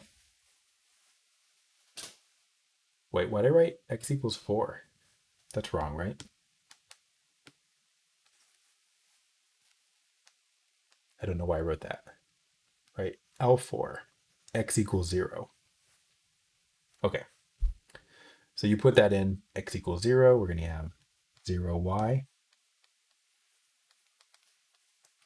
0 squared minus 2 times 0 times y plus 4 times y squared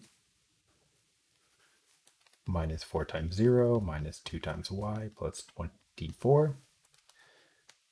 0, 0, 0. We got 4y squared minus 2y plus 24. All right.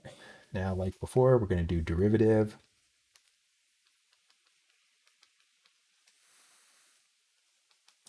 F prime of y is going to be the derivative of this function. So 8y minus 2 set equal to 0.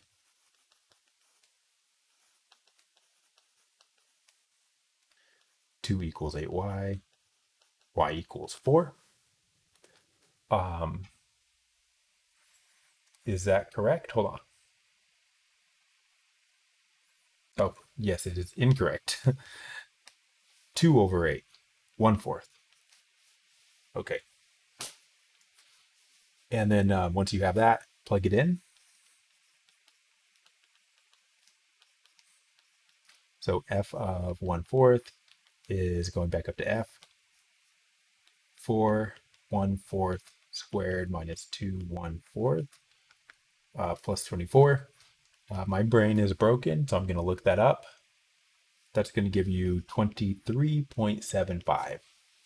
Okay, so you calculate that, get 23.75, and make sure you understand the point again, that x value there, on L4, the x value is 0, and the y value we calculated to be 1/4. So the point is 0, 1/4 when you're looking in space, or in the plane. So that is f of 0, 1/4. And what did we say it was? 23.75. So now that's the new maximum, right? Now guess what? You were probably thinking like, oh, okay, we're almost done, right? Sort of. We have more to do. These are possible minimums and maximums, but there's actually a couple more points we didn't consider yet.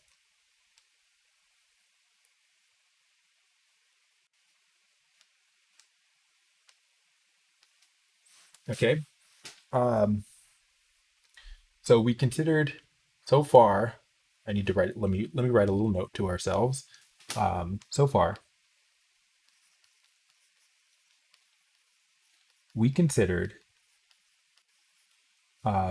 critical points in D. Actually, let me.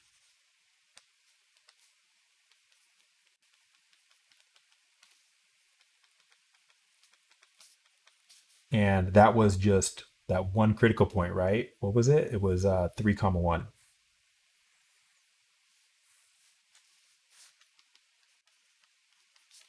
Then we found a bunch of critical points on the boundary of D.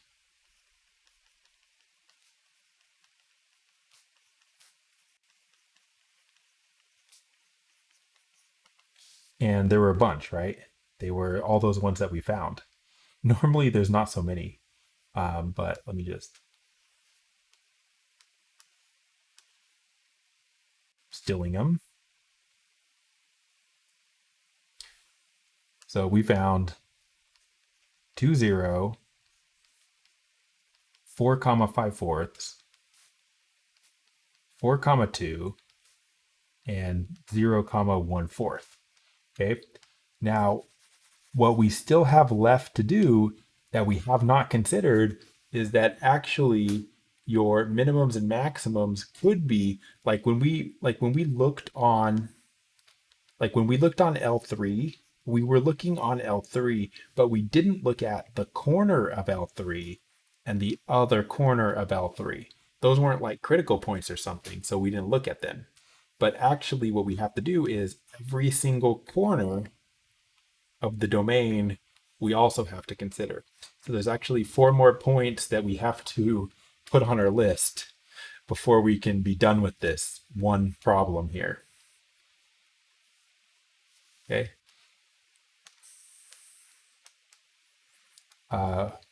We have yet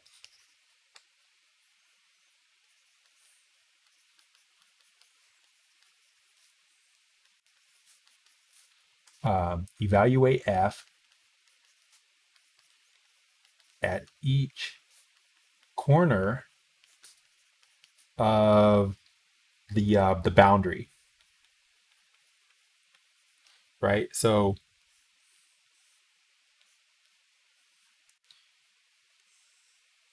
I'm not going to go too much effort here, right? But there's 4 pieces, there's 4 corners, and because of the way it is, like this corner is 4, 0, this is 4, 2, this is 0, 2, and then this is 0, 0, right? So we still have to consider those. So we need to consider each corner. 0, 0, 4, 0, 4, 2, 0, 2. All right. And so any of those that have not already appeared on our list, because sometimes you have one, like 2, 0 was actually on our list. 4-2 was on our list. So it's like both of those are things that we don't have to, wait, no, 2-0 wasn't, was it? But 4-2 is. So at least that's one that you don't have to recalculate. But all the other corners you do. All right, so let's do that. Let's do corners.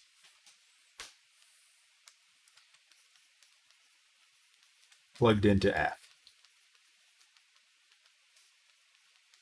All right, so we're going to need F of 0, 0, which means we need F. So I have to copy it yet again.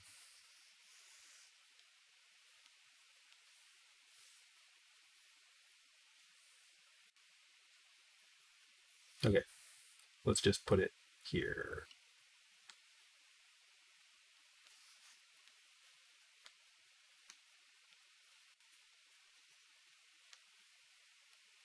All right, so 0, 0. 0, 0, 0, 0, 0, 24. Cool.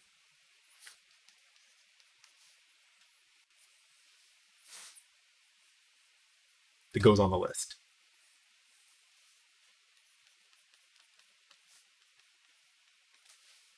Actually, let's just write them all. That's not on the list. That's not on the list. And, oh, it is on the list. 4-2 is already on the list. So I'll just say we already did that one. So 2 more, 4-0 and 0-2.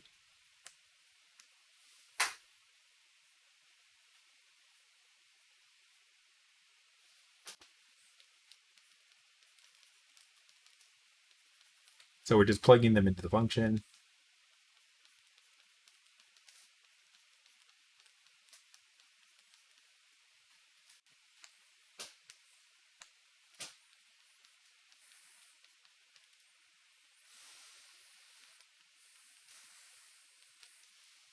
I'm going to cheat and just say that that's going to come up 24.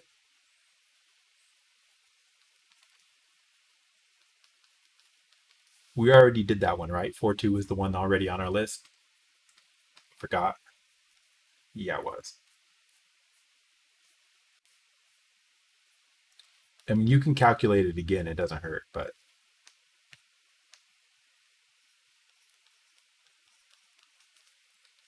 And the last one was 0-2. Okay. So you plug 0-2 into your function. So we got 0 squared minus 2 times 0 times 2 plus 4 times 2 squared minus 4 times 0 minus 2 times 2 plus 24. Again, I'm not going to do that. I'm just going to write the answer. That's 36. So f of 0, 2 is 36. Okay. So you see why I made this box to just put all of the possible minimum and maximum values in there. So that way, like once I made this box, I wouldn't have to, once I made this box, I don't have to go looking for these numbers all over the place. That's why I stuck them all in one place. All right, so when we're done finally with all of that, now we look for our answers here. So I think what step was that called? I'm just looking at the strategy. The strategy says, so we know, so find or write.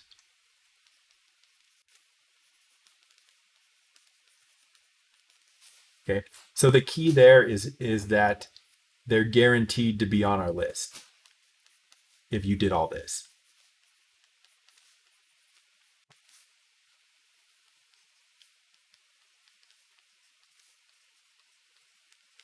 You just look for the biggest and smallest values, function values.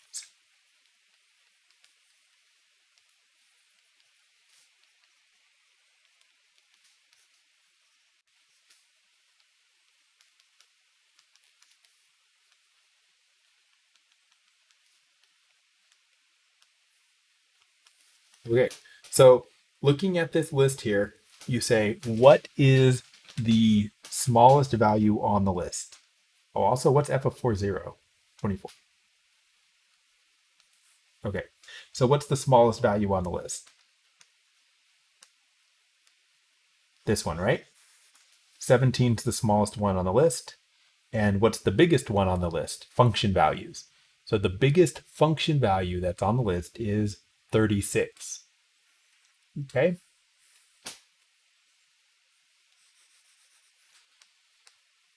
So there's your smallest and there's your largest. Okay.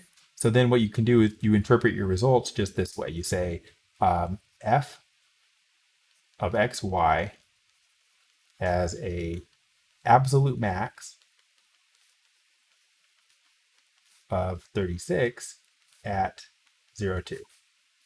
And f of xy as an absolute minimum of 17 at 3, 1.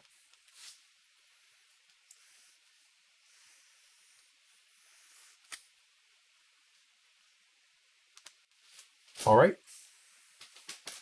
So that's what you have to do.